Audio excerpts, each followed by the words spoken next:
If you're on the hunt for your first travel trailer and you want to avoid that, oh no, what have I done feeling?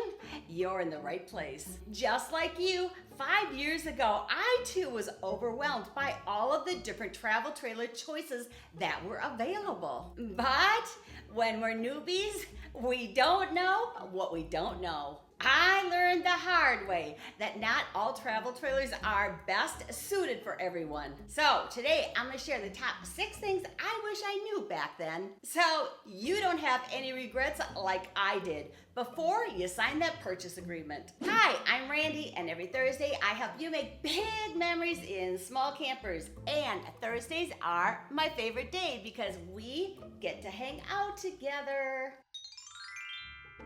Okay, I've got to start out by talking about size. Yep, size really matters because this was the biggest mistake that my hubby Tom and I made when we bought our first travel trailer. The one we bought was just too small. It felt cozy and we thought, well, it's going to be easy to tow. More on this coming up. But my husband is 6 feet and 2 inches tall, and he couldn't stand up in it. So he was always hunched over when he was in it. And he didn't fit on the bed. This travel trailer just wasn't comfortable for him. Shortly after we bought our first travel trailer, we decided to switch gears and trade up to a travel trailer that would better fit our needs. And that's when we bought the Little Guy Max. Well, that decision came with a price tag. Yep, we took a financial hit. The kind that really makes you upset for buying the wrong travel trailer in the first place. But lesson learned. When you're touring different travel trailers, think about Goldilocks and the 3 bears and try to find the one that's not too big and it's not too small, because you're going to be so much happier when you do find that travel trailer that's the perfect size for you. After doing a lot of RV camping and traveling for the past 5 years, I believe it's best to buy the smallest travel trailer that everyone that'll be using it feels comfortable in. Yep, I'm 100% team small camper, and that's because small campers and small travel trailers have so many advantages over the bigger ones. I did a previous video about these advantages, so I'm not going to go into details now. If you want to watch that video after this video, I'll leave a link to it in the video description below. But while smaller is better, there has to be enough space so that everybody's going to enjoy themselves. My advice, do not buy a travel trailer until you have everyone gathered up who's going to be using the travel trailer, including any pets, and then spend time in it. Before we bought our first travel trailer, we had probably just spent a half hour in it. And during that half hour, we were sitting around a table talking to the dealer. So we didn't have a chance to move around and truly experience what it was going to be like spending time in it. Before you sign that purchase agreement, have everyone that's going to be sleeping on the bed actually lay on the bed. And make sure they fit and make sure that it's comfortable. Will someone have to crawl over someone else to get out of the bed in the middle of the night when duty calls? If yes, no problem if you know this ahead of time and you don't mind the little inconvenience. Is there enough storage space for everything that you plan to take along? And I'm talking both inside and outside storage space. I've seen 2 travel trailers that were almost identical in length, and one of them had a teeny tiny outdoor storage space, and the other one had a full pass-through storage space. In other words, it had a lot more outdoor storage space. And of course, having enough space to bring all of the things that you want to bring along with you is an important consideration. But as an RV newbie like I was, there are some things that you might not have even realized that you need to store. I'm talking about things like wheel chocks and leveling blocks, and of course you don't want to forget those camping chairs. Big bonus! Before we get to the next considerations like layout, amenities, tank sizes, quality, and budget, which are all so important, and I don't want you to forget about any one of these. So I created a very special travel trailer buyer checklist to help you make an informed buying decision. This is going to be an easy way for you to compare options between different travel trailers as you're looking at them. You can take this checklist with you when you're at an RV show or at an RV dealer. So as you're going from one travel trailer to another, you have a place to jot everything down. You can download my travel trailer buyer checklist on my website by going to randysadventures.com/buying checklist. And I'll also leave that link in the video description below.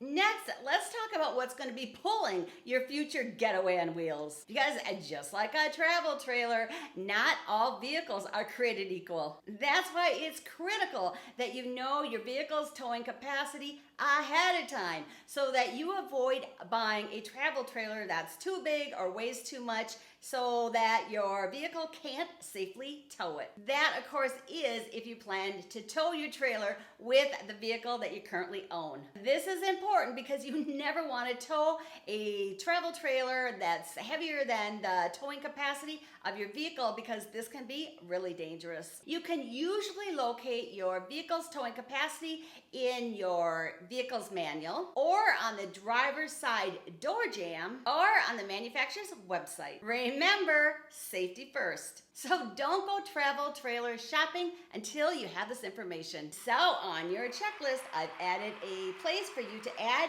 your tow vehicle's towing capacity. And here you can write down the travel trailer's weight. If you've ever owned a home, I'm sure there's been times you thought to yourself, I wish they had made that closet bigger. Or why did they put that there? Well, every travel trailer has different layouts and different amenities. But when you're talking about small spaces, how well it's laid out and the amenities become really important. Because here's what you need to know. The more amenities and the more features that a travel trailer has, the bigger the travel trailer needs to be to fit all those things in it. So let me ask you this question. What's more important to you? More kitchen space or an extra sleeping area? Do you need a shower that has its own separate space? Or is it okay if the shower is located in the same space as the toilet? And this is called a wet bath. And a wet bath is more compact, so there's more space for some of those other amenities that you might want. Bottom line, there might be some give and take about the amenities that you have on your must-have list. So just be prepared for this. And on my checklist is a place for you to write down all of your must-haves. This way, as you're exploring different travel trailers, you can check off the ones that have your must-haves and the ones that don't. Before we move on to tank sizes and why they're so important, and this is something I was really clueless about when I bought my first travel trailer, I want to share two of my personal opinions about different layouts and designs because this might get you thinking too. And the first thing I want to mention are windows. No matter how small or how big a travel trailer is, the more windows that it has, the more spacious it's gonna feel. So as you're touring different travel trailers, make note of the windows. How many windows are there and how big are they? When you start paying attention to this, you might discover, like I did, that windows are our best friends. Plus, they let the sunshine in and let us enjoy the scenery outside. Secondly, I prefer to have a bed that's located in the rear of the travel trailer. Is that rear? I don't know. This way, the first thing I see when I walk into the travel trailer isn't the bed. And this is why RV beds are hard to make, especially if they're located up against walls. So I want my bed located in the least visual area. How important do you think the location of a bed is? Is it a big deal or not? Let me know. Coming up are maybe the two biggest travel trailer buying decisions. But first, we have to talk about tank sizes. Depending on how you plan to use your travel trailer, the sizes of your tanks could be really important. When I first bought my travel trailer, I never gave this a thought. Well, honestly, I didn't even know these tanks existed. So I was totally oblivious to their importance. Yes, travel trailers come with tanks, a freshwater tank, a gray water tank, and a black tank. The freshwater tank is the tank you use to fill up water so you have water on board when you're camping. The gray tank is the tank where the water from your shower and your sinks drain into. And the black tank is the tank where the deposits from your toilet dump into. So the larger these tanks are, the longer you can go before you have to dump them while you're traveling or while you're camping. That is, of course, unless you plan to camp exclusively at RV parks where they have full hookups. I guess it's fair to say that I'm not an RV park type of camper because in the past 5 years, I've never camped once at a place that has full hookups. And when I'm talking about full hookups, I'm talking about sewer, water, and electric hookups. But if this is how you plan to camp, no problem. Everybody camps different, and that's okay. I also want to let you know that the black tank is the tank that's always filled up the fastest for us. And I got curious, and I wanted to know how much poo does the average person deposit every day? Because I thought this would paint a really good picture about why the size of your tanks, and especially your black tanks, really matter. So I did a little research. According to the CDC, an average weight man produces 1 pound of poop per day, and a woman of average weight produces about 14 ounces of poop per day. Okay, that might have been a little too much information, but I think it got my point across. And as another reference, the black tank on my little guy Max is 9 gallons. And my hubby and me, we can go about 3 days before we have to empty it.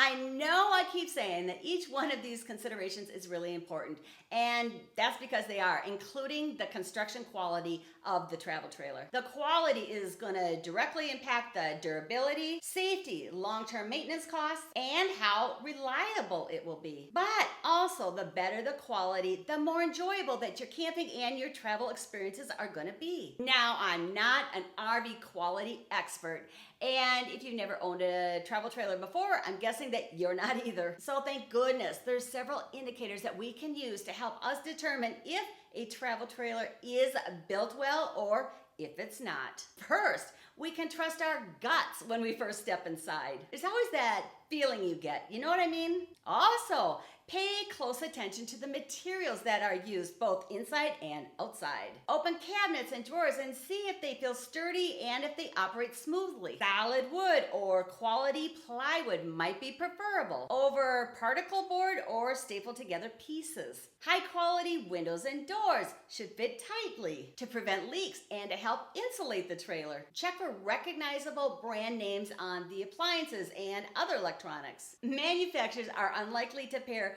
premium components with poor construction. One of the things I did right when I was shopping for my travel trailers is I did pay attention to construction. If I stepped into a travel trailer and I felt that it was poorly constructed, before I even looked at the amenities or checked out anything else, I just turned around and walked right back out. And once again, this is my personal opinion, but I believe that cheaper is usually not better. When we're towing our travel trailers down the road, they get all shook up. I always thought it might be kind of fun to put a camera inside my trailer when I'm towing it to see what actually happens back there. Maybe this could be a fun future video. Will you do this for me, seriously? Every time you walk into a travel trailer that you're considering to buy, put the layout and put the amenities aside for a few minutes and just focus on the build quality. You will begin to notice the differences between the trailers. Bottom line, pay attention to the details so that you're not going to be disappointed down the road. Next, we have to have a serious conversation about money because just like everything else today, travel trailers seem to be costing more each and every day. Cha-ching! So, buying a travel trailer is a big financial commitment. With that said, you're going to find travel trailers at every price point. However, more times than not, the price tag is going to be reflective of how well that travel trailer is built. But also, it can be easy to overspend when you get excited about all of the shiny objects, the features, the options, and the amenities. And initially, you're going to think, wow, some of these features and options are really cool. But at the end of the day, these are things that you probably won't use as often as you thought you would. That's why I strongly recommend that you have a budget in mind before you go shopping. With that said, I also think it's important to mention the additional expenses that you're going to incur when you buy a travel trailer. I mentioned these additional expenses so you don't have unexpected costs that are going to make it difficult for you to enjoy your new purchase. Because here's the thing,